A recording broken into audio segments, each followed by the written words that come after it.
which is, there's a lot more disagreement here than in the other clips, I guess. But, I still agree with the thrust of what she's saying. A couple nights ago, we showed a great talk from Sunsara Taylor of the Revolutionary Communist Party, the RCP. And she gave a talk about wokeism and why she, as a communist, rejects wokeism. It's a very good talk that she gave. Well, this is the Q&A. These are a couple clips from the Q&A that they've released. I am loving every minute. I hope they release as many clips from this Q&A as possible. I'm loving every minute of this. These are 2 clips from the Q&A. I will say, though, I'm much more critical of her in the Q&A than I am of her in her actual speech. Her actual speech, I loved it for the most part. But the Q&A, this is where the differences between me and her come out. But they come out in an interesting way. Sunsara Taylor, she's in a communist group.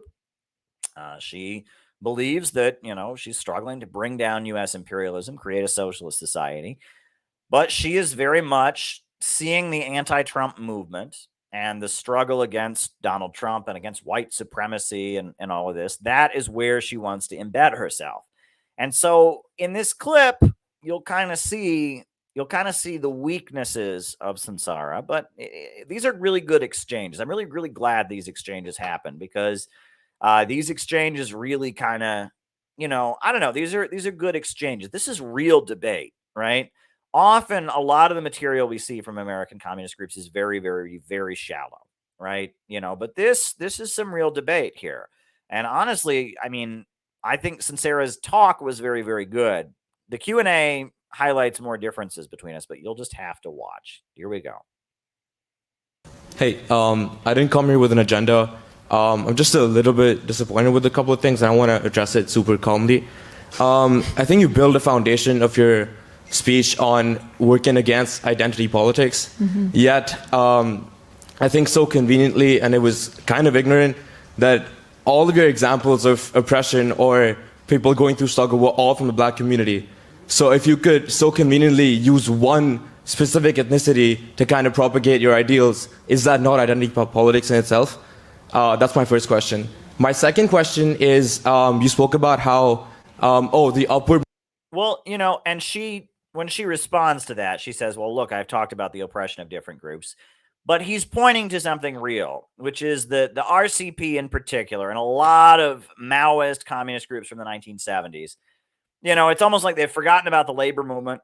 The RCP, do they ever talk about unions and wages and that? Very rarely, right? A lot of those groups, do they talk about, the economic conditions in general?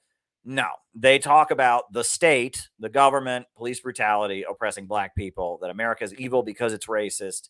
And that just kind of reflects the period of their political ascendancy, because the civil rights issue was the main issue in the 1960s.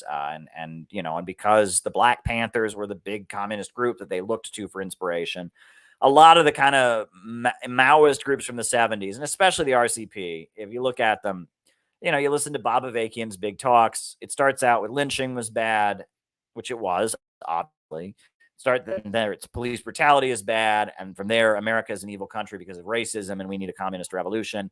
And they kind of have lost a lot of the economic analysis of capitalism, a lot of the wider analysis. It's just America racist, racism bad, destroy America, communist revolution. And that is a simplistic analysis. And Sunsara's talk, to some degree or other, did reflect that. So she's going to defend herself and say, look, I did talk about these other struggles that people go through. And she's right, that she did. But he's pointing to something real in his question. I just wanted to get that out there, right? And we should talk about racism. And the role that communists in particular have played in fighting racism. It was communists who organized, the Black Panther Party. It was communists who organized the civil rights movement. You talk about Paul Robeson and, so many of the great, organizers of the Civil Rights Congress, how the Communist Party called for self-determination for the Black Belt, and the Communist Party, Langston Hughes was in the Communist Party, and the black community, the Harlem Renaissance was largely aligned with the Communist Party. These are all, it's an important issue, but a lot of the RCP, the Revolutionary Communist Party in particular, their material is just aimed at black people suffer from racism in America, so we need a violent communist revolution. And that is very simplistic, and that is not Marxism, right? That's just, it kind of fits their Blanquist and kind of there's this strange way that their politics, what you can call like ultra Maoism, or and that they dismiss a lot of the U.S. working class as bourgeoisified. That's a big part of what they do. So, he's pointing to something real in his question. Mobility of certain people in marginalized communities doesn't matter because they're kind of still propagating like these oppressive structures. But since you're so empathetic to the rights and the ways that black people feel, are you disregarding the kind of role models that Nelson Mandela was, or like Martin Luther King was, or even like a Jay-Z was, right? Like people that made progress in their communities and inspire people to do better are somehow not appreciated now because they're like fulfilling some oppressor's needs, which didn't make sense to me. I feel like, yes, there's a lot of stupidity on the far left that needs to be addressed, but fighting it with more stupidity is not going to help, right? We need to fight with compromise and reason, and just throwing the word science around doesn't make it rational. It's just like, no, like, I'm sorry if this sounds offensive, but I study science and engineering, and nothing was scientific in the first half of the conversation.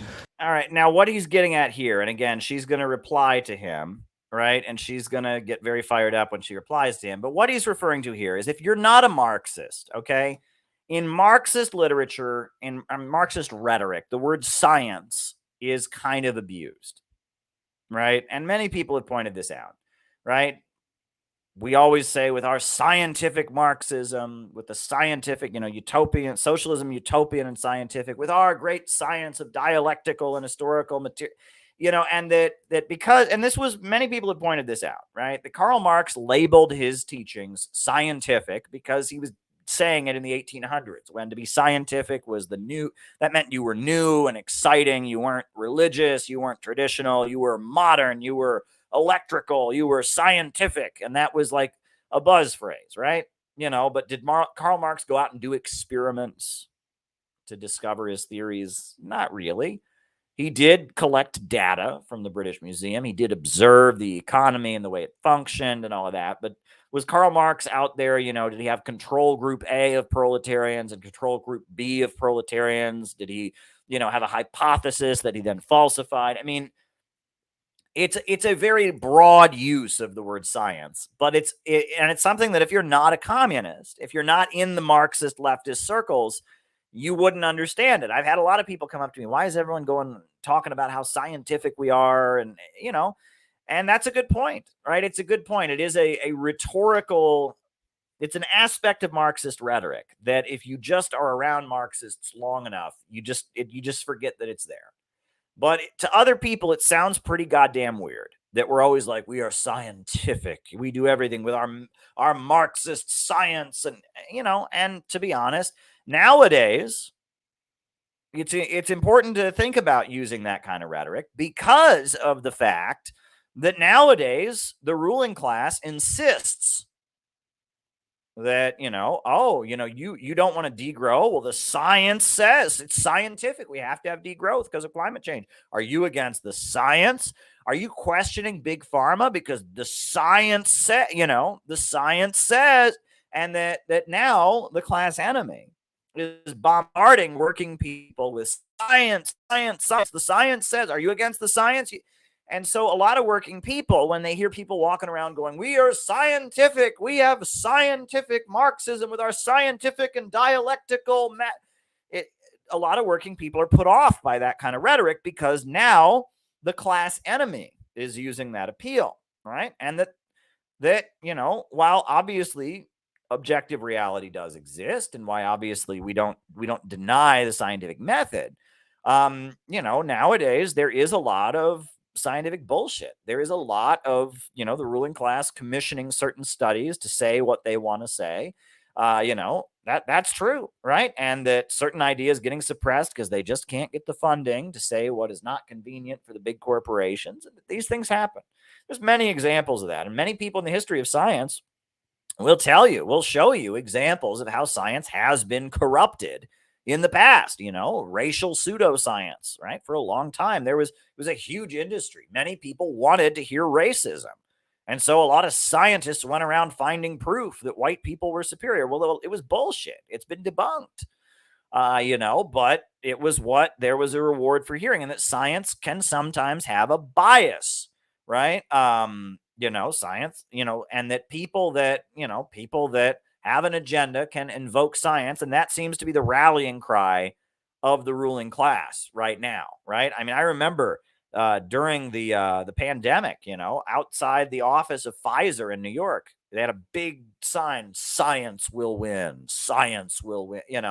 I mean, it's a big part of the ruling class and their propaganda now. So the way Marxists use the term scientific in our rhetoric, which is I understand what you're getting at, right? That previous forms of socialism said socialism would come from an appeal to reason or logical argument. Marx is saying that he's understood the history of classes and how human civilization advances and how we're moving toward a higher mode of production and how the capitalist class is struggling against the working class. And that his understanding of how we will get to socialism is much more based on studying the history of human civilization and economics, etc. But to be fair, I mean, he wasn't out there doing experiments, okay? I mean, he wasn't out there. He didn't have a hypothesis, and he wasn't following the traditional scientific method. It's scientific in a very broad sense. It's more scientific than utopian socialism. I'll give you that, right? It's more grounded in economics and material. It's certainly materialistic as opposed to idealistic. It's not arguing that socialism is going to be created by appealing to people's goodness and morality. It's rather that socialism is going to be created by different economic forces clashing with each other. So it's more scientific, right? It's more scientific, but it's not like it's a pretty liberal use of the word science. And we should just acknowledge that as a movement. I don't think that we lose anything by acknowledging that, right? I mean, it's just a fact that yes, Marxism is scientific, but using a very loose and broad definition of the term. It is scientific by comparison. I think that that's an important way of putting it. So I get what he's saying here. She doesn't, and her response is, you'll just have to see. I'm going to abuse the fact that one certain community went through a lot of bad things in my country, and I'm going to use that to kind of propagate what I feel about them, right? Which sounded a little ignorant in my opinion. So I just want to know your views on that. Well, let me start with your first question, which is that you allege I only spoke about what black people face in this society and that that's a form of identity politics. In fact, it is not. First of all, I spoke about the Bangladeshi women in the sweatshops sewing our clothes. I talked about women who've been forced to have children against their will in that form of enslavement. I spoke about trans people who have faced over 500 laws this year introduced or passed. Not to mention the terror that's enforced against them. I spoke about what happens on this planet as a whole as it is heating due to the destruction of climate change driven forward by the system of capitalism, imperialism. So if you missed all that, I'm not surprised if you also missed some of the scientific undergirdings of it. But to be fair, I will walk through it again.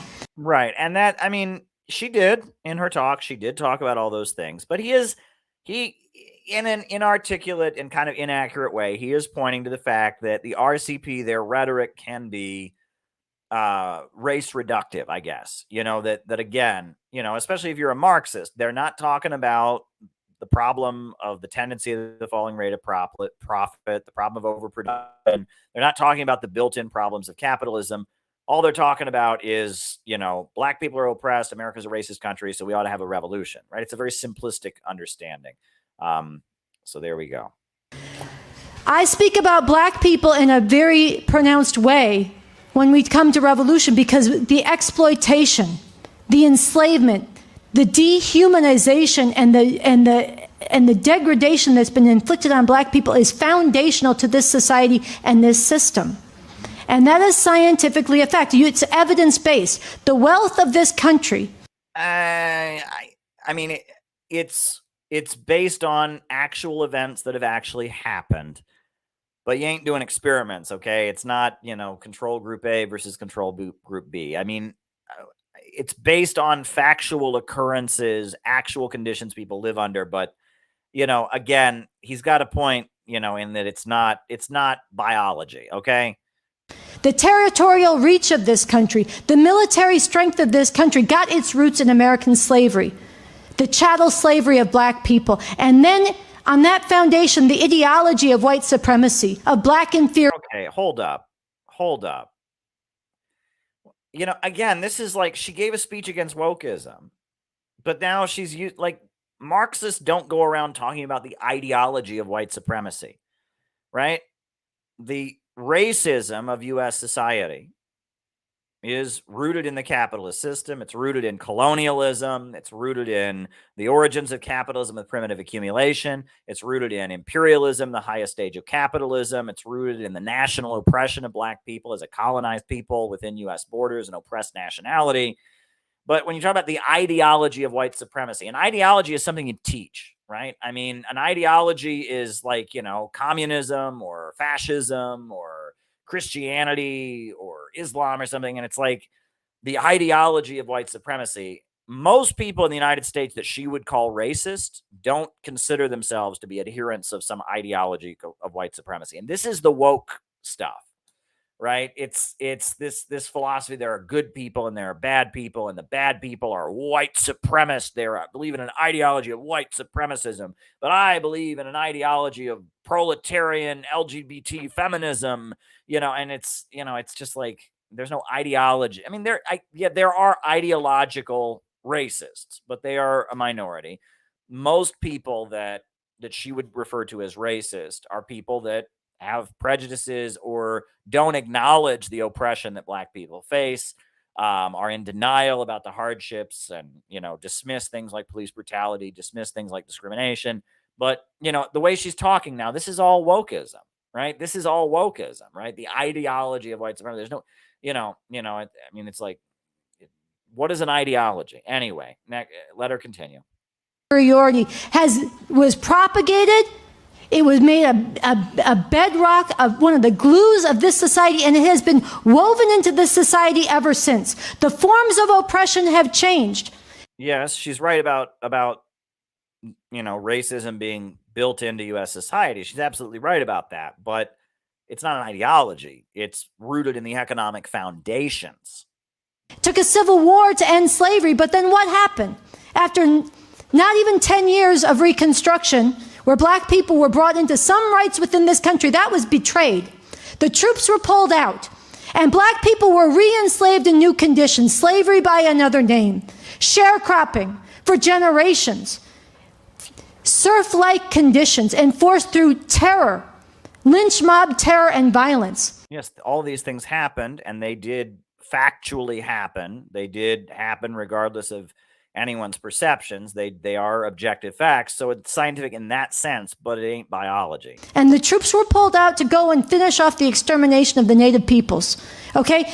Then another generation comes up in the face of changes in the U.S. economy and the need to pull black people out of the South and into the factories. Black people stood up and they waged struggle in the civil rights movement. They gave their lives. They stood up.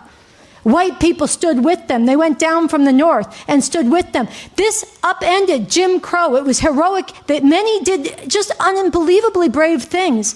And then that was dismantled. And what did this system come back with?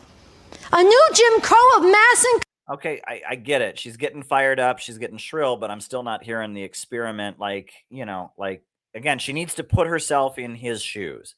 He obviously has never talked to a Marxist before, and he's saying, I studied biology, I studied engineering, I don't understand how this is science. And she's getting fired up and she's getting shrill, and he's sitting there going, how is this science? Incarceration that has ground up millions of black lives. So when I tell the story, this is science. When I tell the story... Yeah, vaguely. It is, in a very broad sense, science. It is factual. Of a black woman in Harlem with binoculars next to her window, watching in terror every time her 12-year-old, 13-year-old son crosses the street because of what police do every day to black people. Every fucking day. When I talk about that, that is a particular that concentrates a huge reality that is defining to this country. And that's scientifically true. It's evidence-based. It's woven into the fabric of this society. Okay, so again, my point being that, okay, so if everything that is evidence-based is scientific, that's a much broader use of the word that he just doesn't understand. And this is a rhetorical problem we Marxists have. We use the word science a little too broadly. And in a context when the ruling class and the woke movement is trying to use science as a battering ram against the working class, it's a rhetorical weakness. That's not all he was saying. That's all I'm saying. It's culture, it's economics, and it's global reach. And so we could debate. If you want to argue that's not scientific, bring some evidence. If you didn't hear the science, then please. No, go ahead. Go ahead. Tell me that it's a marginal thing. Tell me that to talk about that, I'm pimping off of it. I'm acknowledging reality. You want to say it's not defining to this country, that we shouldn't talk about it? I want you to talk about it. I am talking about it, yeah. Okay, so just the fact that something actually happened or is true, anything that's empirically based is not science, right? Yeah, that's what he's saying. It's like saying anything that's true is scientifically, like, it's science. It's not. So I understand. Okay. Okay. Let me help. Oh, go ahead. Maybe he should get the mic.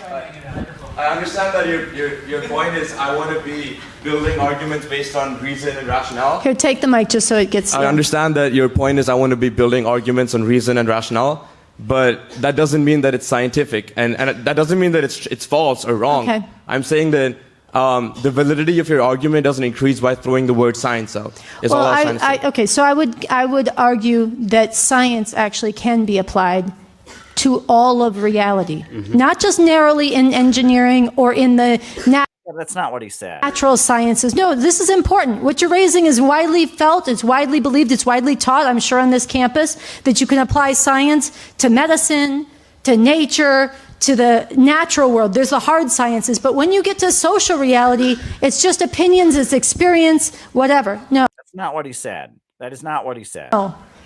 You can apply science to everything. Everything that is part of reality, which societies are, can be analyzed scientifically. Yeah. All science means, in a universal sense, is it's an evidence-based process. No, that's not what it means. There's the scientific method, there's experiments, there's hypothesis. That's not all that it means. That is a very broad use of the term, and it's off-putting, and I've made this point over and over again. But anyway. You gather evidence about reality, and you look for the deeper causes of the patterns in reality, and you can apply that to a society, just like you can apply it to a rainforest, just like you can apply it to a virus. You can say, what is the most defining thing about any given society? What undergirds it? What are the laws and its functioning?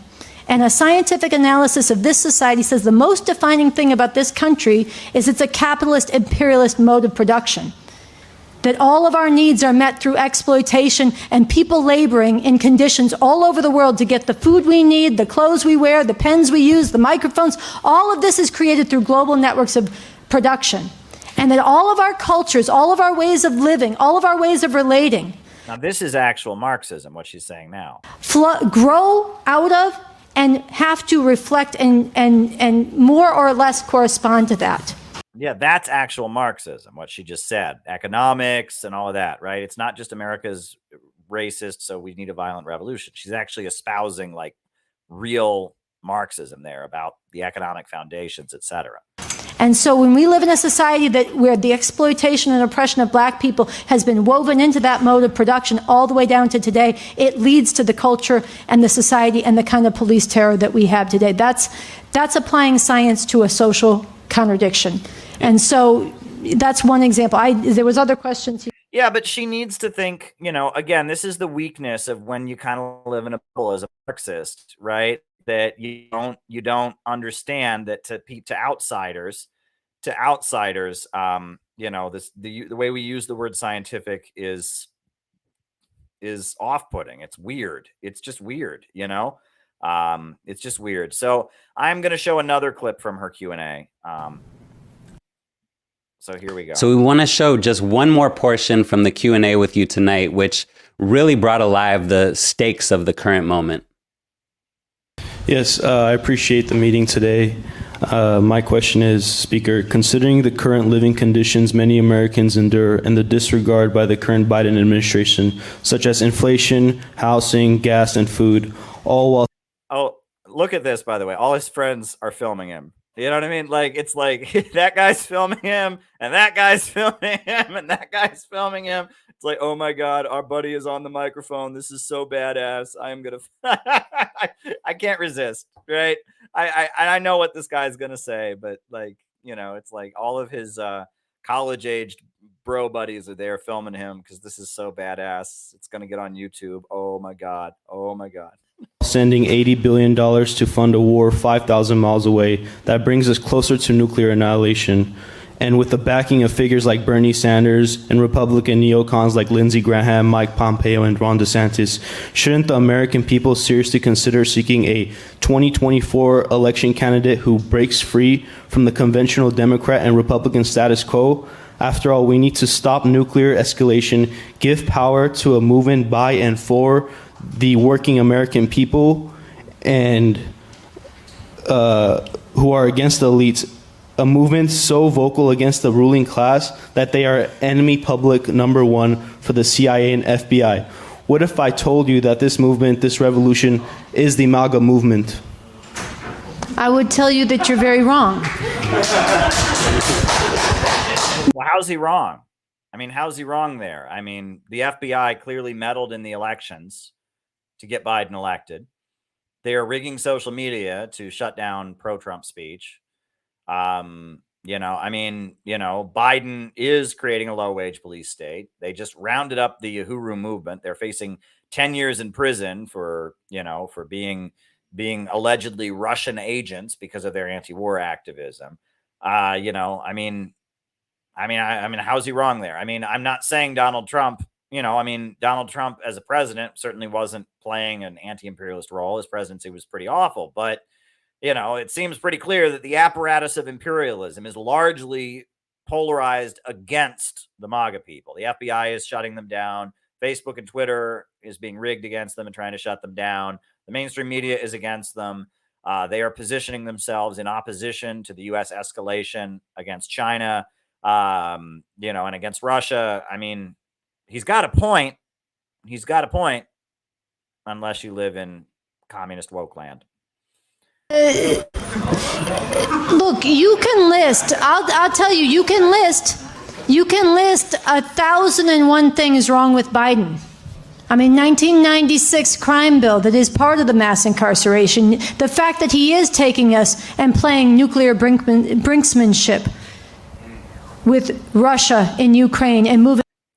But I think the more important point is that Trump has said he opposes that. He wants to end the war in Ukraine. He wants people to stop dying. He wouldn't even say he wanted Ukraine to win. That's the more important point. I mean, if you're concerned about escalating toward World War III, you have to admit that Trump, regardless of what he would actually do and regardless of what his intentions are, is positioning himself as the candidate who wants to de-escalate. You have to admit that. Us closer to war with China. You can name a million things wrong with Biden, and it will not make that white supremacist, fascist feces, Donald Trump, a hero of the people. Yeah. Well, no one, okay. They didn't even say that. They said the MAGA movement, right? They didn't say Donald Trump was a hero of the people. They said, isn't this movement that breaks out of third parties or that breaks out of the traditional two-party structure, isn't this movement that challenges the FBI and the CIA, that doesn't want to escalate war with Russia and China, isn't that movement the MAGA movement? That's what they said. They didn't say Donald Trump. Okay. Donald Trump, who has said, and people Donald Trump said, this is where it gets really cringe. People have to take this seriously. This is a bunch of, he has said, He has said, not what he's done, what he said. Running for, first of all, they staged a coup attempt. No, they didn't. They did not. It was a rowdy protest, and now we know the only reason they got into the Capitol is because the police let them in. The FBI was there, made January 6th go the way it did. They had absolutely no capability of changing the election results. And you know what a failed coup attempt is? It is a dress rehearsal. Oh, good. And very few of them face serious charges, and most of the people... How can she say that? Very few of them face serious charges. Is her head completely up her ass? People are in jail now. You know how many people have been locked up from January 6th because of, and the evidence against them is tweets that they sent. I mean, and we now know FBI informants helped them get in there. How can she say very few of them face serious charges? A lot of people have been dragged out of their homes, Sunsara. A lot of people are in jail because of January 6th. A lot. How can she say that? People just got sedition charges, 18 years in prison. They're setting up, they have like a sex offender registry they've created for these guys where they're going to be on a registry their whole lives. How can you say that? How can she say that? They're not, very few of them are facing serious charges. Donald Trump is facing charges just to keep him from running for president, for Christ's sakes. I mean, my God. Who stood up against that have now been purged from the Republican Party. There are so many people who have been locked up and imprisoned because of January 6th. For her to say that, I mean, some things are true and some things are not. Many, many, many people who were at January 6th, somebody got killed. You know, she's talking about police brutality, how these police murder people because, oh, I thought he had a gun. They didn't even think this Ashley Babbitt had a gun. They didn't think she had a gun. The window got broken. She started to crawl through the window. Kaboom. They killed her. Right? And you're trying to say nothing happened to these people, that they're like running the government or something. Like, are you, you know, I agree that Donald Trump is a demagogue, that he will just say whatever he needs. And he's also very much appeals to people's bigotry and racism, you know, and I'm not a MAGA guy, but at the same time, you can't deny that MAGA is the main force that the U.S. imperialist ruling class sees as a threat to its power right now. Okay. As bad as MAGA is in some ways, you have to admit that is the main opposition at this time. Okay? You have to admit that. They are the opposition at this point.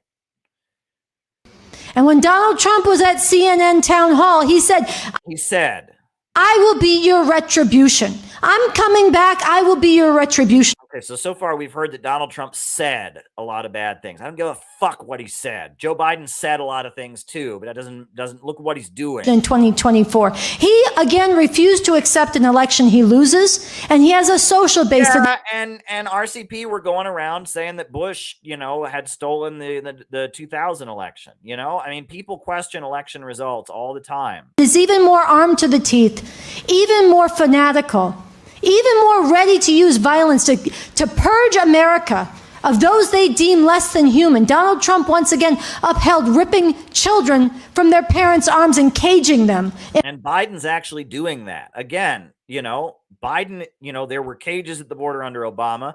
There were cages at the border under Trump, and there continue to be cages at the border under Biden. They have revealed that Biden is basically, you know, the cartels, there's like a human trafficking scheme going on. Have you seen what they've revealed is going on at the U.S. border? It's basically being facilitated by the U.S. Border Patrol, about like children get sent over here and then they basically get handed over to criminal organizations. I mean, there's been some shocking revelations that, yes, everything she's saying is true. Donald Trump was a shitty president. And, you know, but so was Biden, so was Obama, and the MAGA movement, you must admit, is what the power structure in America considers to be the main threat. You know, I'm with you about what's happening to immigrants. I don't agree with Trump's demonization and scapegoating of immigrant workers. And I don't agree with the stuff he said about Muslims. And I'm not here as a Trump supporter. Okay. I'm just telling you though, that, you know, if you just dismiss, you know, oh, MAGA, they're not against the status quo in any way. Yeah, they kind of are. In that town hall. These are crimes against humanity. Trump saying something is a crime against humanity. Again, I am so tired of hearing Donald Trump said. Oh my God, Donald Trump said. And they are being prepared in the offing right now. No, Biden's actually doing them. Biden's preparing for World War III. He's preparing for an all-out low-wage police state. He's rigging the internet to shut down dissident views. And the people in this country and all the decent people in this room better take note.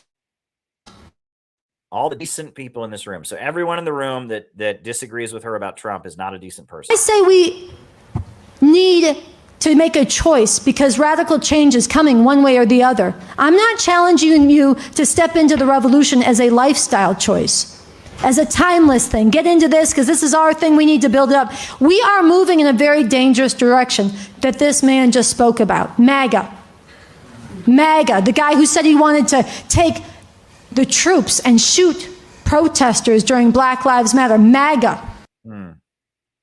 I can think of some pretty awful things that were said by, supporters of Biden, you know. With the Republican Abbott governor in Texas, who I mean, I think didn't plenty of Biden supporters called for concentration camps for unvaccinated people. Calls to nuke Russia are all over the. I mean, it's like, again, did Trump say bad things as president? Yes. Did he say? I mean, did MAGA supporters say bad things? Yep. But it's like, again, it's what they said. just pardoned a guy who shot and killed and was convicted of murder for killing somebody who stood up in the Black Lives Matter protest, convicted in a Texas court of murder. And he said, I'm going to pardon you, giving the green light to that kind of slaughter. This is what one half the country is preparing for. And the other half the country, and this is why we have to struggle against this woke shit, is caught up canceling each other over pronouns, obsessing with their feelings and their identities, and seeking safe spaces and trigger warnings, which are bullshit. There is no safe space in a nuclear war. There is no safe. Yeah, and Biden is more pro-nuclear war than Trump is. And the American people who are sick of this woke shit and who don't want a low-wage police state, a lot of them are drifting toward MAGA. And with this kind of rhetoric, Sunsara, you're not going to reach any of these people. All the people that are mad about nuclear war, all the people that are mad about low-wage police state, a big chunk of them are going to the MAGA movement. And if you just dismiss them as bad people, if you just morally shame them, why should they listen to you? Why should they not be racist? You lost any access you have to them. When you go on this kind of tirade and you just, dismiss them all as racist, you lost any access you have to these people. Space in a fascist America, and there is no safe space for most people on this planet today. So I'm challenging those of you who are not deluded into MAGA bullshit to actually step into the revolution and spread this revolution, get organized. But what about the people that are, quote unquote, deluded into the MAGA bullshit, right? If people are in the MAGA world, they're already against the FBI. They're already against escalating with Russia and China. They're already against the mainstream media. Why don't you want to talk to them? Why are you more interested in recruiting a bunch of woke fucking assholes, a bunch of woke assholes who think that, that anyone who likes Mao is like just like liking Hitler and is a nut? Why the people who disrupted your speech, Sunsara, earlier in your speech, the woke people walked in, passed out leaflets, interrupted your speech, and gave the middle finger. Those MAGA guys, they got up and they respectfully asked you a question. Now, why don't you, again, I agree with you, plenty of racism in the MAGA world. Why don't you want to recruit them? They're already against the FBI. They're already against the mainstream media. They're already against the wars. Why don't you win them away from their racism? Why don't you win them away from their MAGA nonsense and win them to be communists? Oh, but they're bad. They're just bad. They're just deplorables. But instead, you want to recruit these woke people who want to kill you. That's what you don't understand. Those Trump people there, they're against the state. They disagree with you. The woke people literally want to kill you. They think that you are a cultist. They called you a groomer. They want to destroy your reputation. They want to murder you. Sunsara, they came into your attack. They attacked your speech. Meanwhile, the MAGA people just sat there and asked you a question. Now, who is the greatest threat? The people who want to murder you? The people who call for, who call you a Nazi, call you a pedo, call you a groomer, call you a cultist, call you or the people who just came to your speech and said, well, we're against the state too, and we're MAGA. Like, what? I mean, why are you trying to recruit people who support the FBI, who support nuclear war with Russia, and ignoring millions of people who don't support these things and see that the main faction in the United States that is giving voice to opposition to the FBI, to the low-wage police state, to World War III is MAGA, so they drift toward MAGA? Why do you dismiss all of them, right? And you're these woke people who hate your guts, who want to murder you, who harass you every day on social media. That's who you're trying to recruit? It doesn't make any sense to me, Sunsara. It really, really doesn't make any sense to me. Why? These guys, if they're wrong about immigration, change their position. If they're wrong about Islamophobia or whatever, change their position. But they're already against the status quo. The woke people say that anything you say about China or about Cuba or whatever, They say anyone who says that, is repeating conspiracy theories. They want you banned from social media because of what you said. They want everyone who goes against the prevailing narrative to be shut down. And those MAGA guys are against the mainstream narrative. They just have an incorrect ideological understanding about it. That is such a wrong orientation. You're dismissing.